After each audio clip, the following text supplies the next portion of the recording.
오늘 은혜 받으실 하나님의 귀한 말씀은 이사야 26장 20절에서 27장 13절까지 말씀입니다.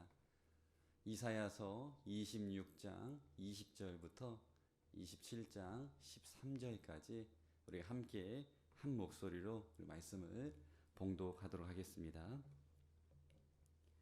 내 백성아 갈지어다. 내 밀실에 들어가서 내 문을 닫고 분노가 지나가기까지 잠깐 숨을 지어다. 보라, 여호와께서 그의 처소에서 나오사 땅의 거민의 죄악을 벌하실 것이라.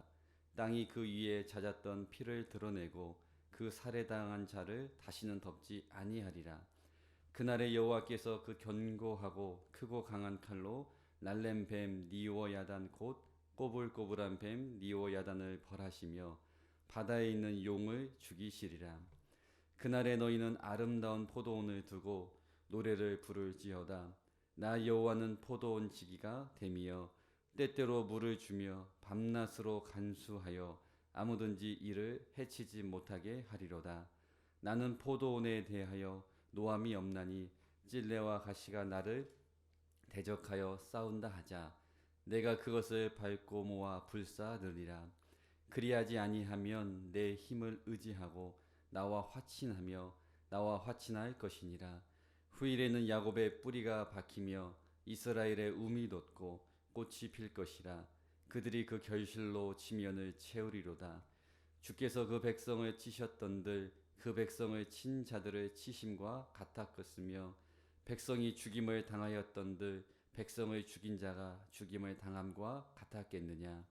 주께서 백성을 적당하게 견책하사 쫓아내실 때에 동풍 부는 날의 폭풍으로 그들을 옮기셨느니라. 야곱의 불의가 속함을 얻으며 그의 죄 없이 함을 받을 결과는 이로 말미암나니 곧 그가 제단의 모든 돌을 부서진 횃돌 같게 하며 아세라와 태양상이 다시 서지 못하게 함에 있는 것이라. 대저 견고한 성읍은 적막하고 거처가 황무하며 버림받아 광야와 같은즉 송아지가 거기에서 먹고 거기에 누우며 그 나뭇가지를 먹어 없이 하리라. 가지가 마르면 꺾이나니 여인들이 와서 그것을 불사를 것이라. 백성이 지각이 없으므로 그들을 지으신 이가 불쌍히 여기지 아니하시며 그들을 조성하신 이가 은혜를 베풀지 아니하시리라. 너희 이스라엘 자손들아, 그날에 여호와께서 창이라는 하수에서부터 애굽 시내에까지 과실을 떠는 것 같이 너희를 하나하나 모으시리라.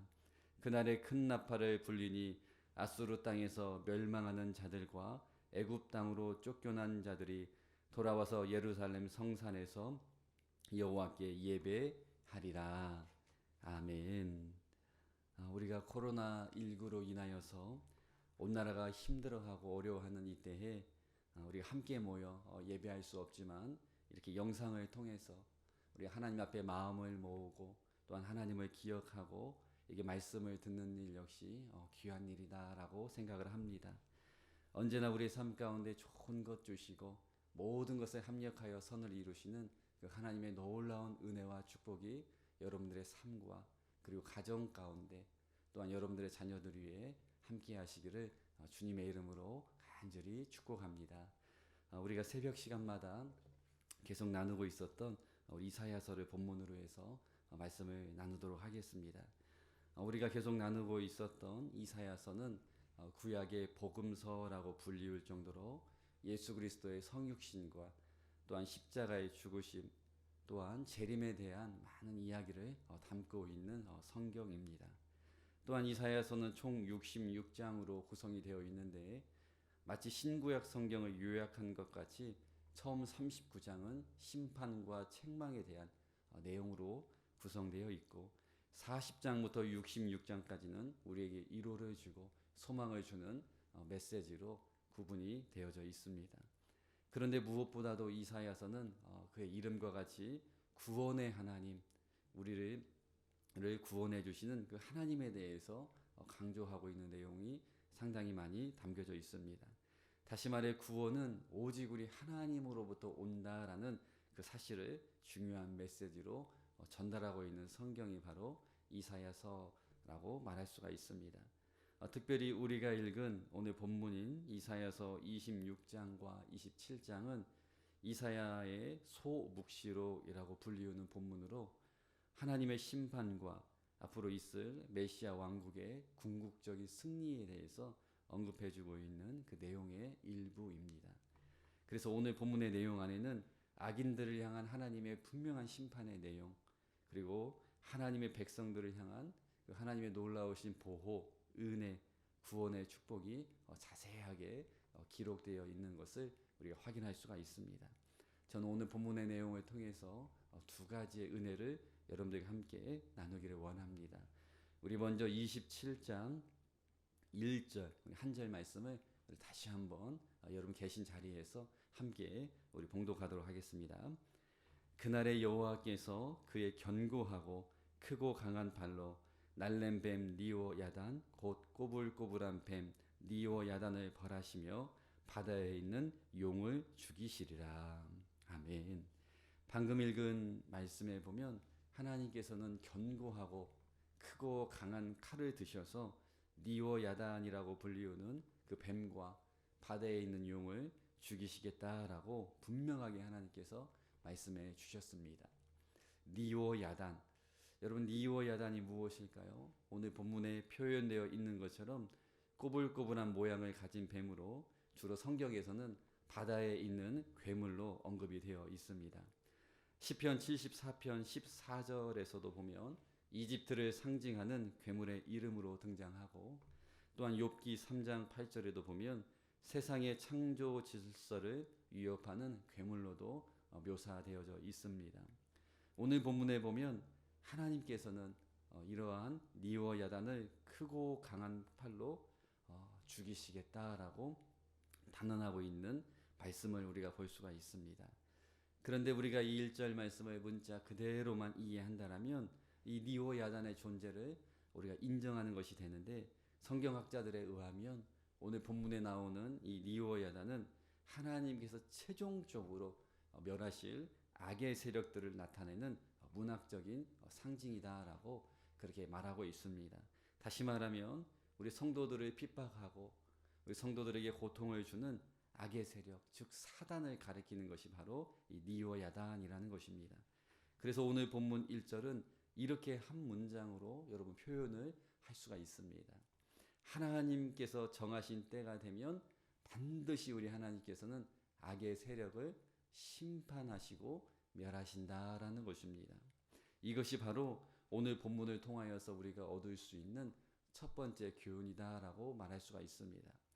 물론 여러분, 우리가 이 세상을 바라보면 악의 세력들은 점점 더 득세하는 것 같고 큰 영향력을 행사하는 것 같고 더 많은 사람들을 유혹하고 힘들게 하는 것처럼 우리가 느껴질 수가 있습니다. 아니, 좀 더 우리가 확대해 본다라면 마치 제약의 권세가 세상을 정복하고 왕처럼 군림하고 있는 것처럼 우리가 느껴질 때가 있다라는 것입니다. 그러나 여러분, 우리 그리스도인들이 반드시 기억하고 우리가 반드시 가지고 있어야 할 믿음이 있다라면 그것은 바로 이 세상의 진정한 통치자는 우리 하나님 한 분이라고 하는 그런 분명한 확신입니다. 다시 말해서 사단이 아무리 강력하고 사단의 세력이 점점점 확대되어지고 커진다 할지라도 오늘 말씀에 있는 것처럼 우리 하나님께서 작정하시면 단칼에 그 제약된 모든 세력들을 제거할 수 있다라는 믿음입니다. 우리 하나님만이 이 땅의 진정한 왕이시다라는 것입니다. 그러므로 여러분, 우리들이 진정으로 두려워하고 섬겨야 할 대상은 이 악한 세력들, 우리를 때로는 힘들게 하고 우리 위에 있는 권위자들이 아니라 이 세상의 권력자나 권세가 아니라 지금도 이 땅에서 살아계셔서 역사하고 계시는, 또한 이 땅의 모든 우주 만물을 창조하신 우리 하나님 아버지라는 사실을 여러분 믿으시기를 바랍니다. 말라기 4장 3절 말씀에 보면 이렇게 말씀하고 있습니다. 또 너희가 악인을 밟을 것이니 그들이 내가 정한 날에 너희 발바닥 밑에 재와 같으리라. 만군의 여호와의 말이니라. 또한 요한계시록 20장 10절 말씀에도 보면 또 그들을 미혹하는 마귀가 불과 유황 못에 던져지니 거기는 그 짐승과 거짓 선지자도 있어 세세토록 밤낮 괴로움을 받으리라 라고 말씀하고 있습니다. 사랑하는 여러분, 성경은 우리에게 거듭해서 강조합니다. 악의 세력들은 하나님께서 정하신 때가 되면 반드시 소멸되며 심판을 받게 되어 있다라는 것입니다. 그러므로 여러분, 제 아무리 강한 힘으로, 강한 세력으로, 또한 대단한 쾌락으로, 큰 물질로 여러분들을 세상이 유혹한다 하여도 절대로 동조하거나 여러분들의 마음을 뺏기지 마시고 우리의 영원한 왕이 되시고 언제나 우리에게 좋은 것 주시기를 기뻐하시며 또한 이 땅의 진정한 통치자가 되시는 하나님 한 분만을 섬기며 기억하며 늘 그 하나님을 따라가는 거룩한 백성들이 다 될 수 있기를 주님의 이름으로 간절히 축복합니다. 두 번째로 오늘 본문을 통하여서 우리가 얻을 수 있는 또 한 가지의 교훈이 있습니다. 우리 27장 9절의 말씀을 한 번 더 함께 여러분 계신 자리에서 읽어보도록 하겠습니다. 27장 9절의 말씀입니다. 야곱의 불의가 속함을 얻으며 그의 죄 없이 함을 받을 결과는 이로 말미암나니 곧 그가 제단의 모든 돌을 부서진 횃돌 같게 하며 아세라와 태양상이 다시 서지 못하게 함에 있는 것이라. 아멘. 여러분 방금 읽은 말씀은 하나님께서 앞선 8절에 나오는 당신의 백성들에 대하여서 내리신 그 징계의 결과에 대해서 말씀하고 있는 내용입니다. 좀 더 우리가 자세히 본다면 이 징계의 결과를 두 가지로 정리를 할 수가 있는데요. 첫 번째 징계의 결과는 우리가 9절 처음 부분에 나와 있는 것처럼 불의가 속함을 얻게 된다라는 것입니다. 다시 말해 하나님의 징계로 인해서 우리의 죄가 사함을 받게 된다라는 것입니다. 또한 두 번째로 징계의 결과가 나오는데 그가 제단의 모든 돌을 부서진 횃돌 같게 하며 아세라와 태양상이 다시 서지 못하게 함에 있는 것이다 라는 그런 구절을 통해서 우리가 알 수 있는 두 번째 징계의 결과는 하나님의 징계를 통하여서 우상 숭배를 완전히 떠나게 되었다라는 것을 말씀해 주고 있습니다. 우리가 잘 알고 있는 시편 119편 67절 말씀에도 보면 고난당하기 전에는 내가 그릇 행하였더니 이제는 주의 말씀을 지키나이다 라고 말씀합니다. 우리 한 절만 더 나누어 본다면 잠언 22장 15절에도 보면 아이의 마음에는 미련한 것이 얽혔으나 징계하는 채찍이 이를 멀리 쫓아내리라 라고 성경은 우리에게 증거하고 있습니다. 정리하면 때로 우리에게 찾아오는 하나님의 징계는 우리를 망하게 하고 우리에게 고통만을 주고 우리를 잘못되게 하는 것이 아니라 그 하나님의 징계의 본질적인 의미는 그 징계를 통하여 우리의 죄를 깨닫게 함으로 우리가 하나님 앞에 회개하게 되어 제사함을 받게 하는 것이다 라는 것입니다. 또 한 가지 징계가 우리에게 유익함을 주는 것은 하나님의 징계를 통하여서 우리가 죄악으로부터 돌아설 수 있는 기회가 된다라는 것입니다. 하나님의 징계를 통하여서 우리가 죄로부터 돌아서게 되어서 하나님 앞에 회개하고 새로운 변화를 경험할 수가 있다라는 것입니다.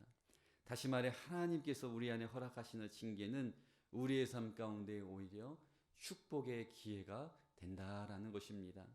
그렇다고 우리가 이 축복의 기회를 삼기 위해서 죄짓는 일에 열심을 다하는 것, 또 하나님의 징계를 기다리는 일은 매우 어리석은 일이지만 우리는 때론 나의 삶에 찾아오는 이 징계를 너무 두려워하거나 이 징계 때문에 너무 낙심하거나 이 징계를 피하거나 하는 것보다는 그 징계를 통하여서 나를 다시 한번 돌아보고 회개의 시간을 통하여서 나의 영혼이 우리 주님 앞에 새롭게 되는 축복의 기회로 승화시켜야 한다라는 것입니다. 마치 다윗이 하나님 앞에 크게 범죄하였지만 나단을 통한 하나님의 책망과 징계를 통하여서 망하게 되었던 것이 아니라 오히려 하나님을 더 찾는 예배자가 되었고 평생 자신의 잘못을 회개하며 하나님의 마음에 합한 왕이 되었던 것처럼 또한 요나가 자신의 사명을 잊고 하나님께 불순종하여서 니느웨가 아닌 다시스로 향하였지만 하나님께서는 그를 물고기 뱃속에서까지 넣으면서 다시 회복시켜 니느웨의 구원의 도구로 사용하셨던 것처럼 때로 우리에게 찾아오는 어려움이, 우리가 생각지도 못하는 문제가, 때로는 우리가 기대하고 계획했던 여러 가지 상황들이 열리지 않았던 그런 모든 환경들이 하나님의 징계라고 우리가 단정할 수는 없지만 그 모든 것들을 사용하여 하나님께서는 우리 자신을 돌아보게 하시고 우리를 더욱 하나님 앞으로 가까이 이끄신다라는 것을 여러분 믿을 수 있기를 바랍니다. 사랑하는 여러분, 우리가 분명히 기억해야 할 사실 한 가지가 있습니다. 그것은 바로 하나님께서 때로 우리에게 허락하시는 징계는 우리를 망하게 하고 우리를 잘못되게 하는 것이 아니라 오히려 그 징계를 통하여 우리의 영혼을 새롭게 하고 징계를 통해 더욱 믿음을 단련하여 하나님께 가까이 나가게 하는 축복의 기회가 될 수 있다라는 것입니다. 그러므로 여러분, 모든 순간 하나님을 찾을 수 있는 여러분 모두가 될 수 있기를 주님의 이름으로 간절히 축복합니다. 이제 말씀을 마칩니다. 저는 오늘 여러분들과 두 가지의 교훈을 함께 나누었습니다. 첫 번째는 하나님께서는 반드시 악의 세력을 심판하신다라는 것입니다. 하나님의 때가 되면 이 땅의 진정한 통치자이신 우리 하나님은 악의 세력들을 심판하시고 멸하신다라는 것이 오늘 본문에 담겨 있는 첫 번째 메시지였습니다. 또한 두 번째로는 때로 우리가 죄로 인하여 찾아오는 하나님의 징계를 통하여서 우리의 자신을 오히려 깊이 돌아보고 우리의 죄를 하나님 앞에 회개한다라면 그때로 찾아오는 그 징계의 시간이 오히려 우리 삶 가운데 축복의 기회가 될 수 있다라고 말씀을 드렸습니다. 바라기는 오늘도, 오늘 하루도 이 두 가지 메시지를 꼭 기억하여서 오늘도 말씀 중심으로 여러분의 삶 가운데 성령님을 초대하며 복된 인생을 살아가는 여러분 모두가 될 수 있기를 주님의 이름으로 간절히 축복합니다. 우리 함께 기도하겠습니다. 좋으신 하나님 아버지, 우리가 비록 함께 모여 교회에서 예배 드릴 수는 없지만 우리가 주님을 기억하고 예배 드리는 일을 삶 가운데 가장 우선순위에 두고 이렇게 영상을 통하여서 하나님 앞에 예배 드릴 수 있도록 은혜 주신 하나님 감사합니다. 오늘도 우리가 들은 말씀을 기억하여 이 땅의 진정한 통치자이신 하나님 한 분만을 의지하고 하나님 중심으로 말씀 중심으로 살아가는 우리 모든 성도들이 될 수 있도록 인도하여 주시옵소서. 하나님, 코로나로 인하여서 많은 사람들이 고통을 당하고 있는 이때에 우리가 더욱더 기도하게 하시고 어려움을 당하고 있는 많은 사람들을 위해서 또한 중보할 수 있는 믿음도 허락하여 주시옵소서. 오늘 하루의 삶을 하나님께 맡기며 예수님의 이름으로 간절히 기도하옵나이다.